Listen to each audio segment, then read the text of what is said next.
සීදුව වැත්තෑව ප්‍රදේශයේ පිහිටි විහාරස්ථානයක හිමිනමක් ගෙලසිරකට ඝාතනය කිරීම හා දේපොළ සොරකම් කිරීමේ අපරාධයක් සම්බන්ධයෙන් සැකකාරියක් අත්අඩංගුවට ගෙන තිබේ.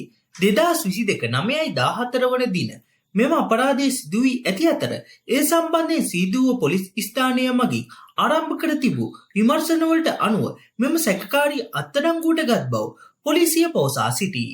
ඝාතනය සම්බන්ධයෙන් සිදු කළ විමර්ශනවලදී හෙළි වී ඇත්තේ එම විහාරස්ථානයේම වැඩ වාසය කළ හිමිනමක් විසින් මෙම ඝාතනය සිදු කර ඇති බවත් එම හිමිනම සමග සම්බන්ධකම් පැවැත් වූ විදේශගතව සිටින කාන්තාවක් මෙම ඝාතනය සිදු කිරීම සඳහා කුමන්ත්‍රණය සිදු කර ඇති බවත්ය. වැඩිදුර විමර්ශනයෙන් පසුව පොලිසිය විසින් මෙම සැකකාරිය සම්බන්ධයෙන් අධිකරණය වෙත කරුණු වාර්තා කර සැකකාරියට එරෙහිව ගුවන්ගමන් තහනමක්ද ලබාගෙන තිබිණි.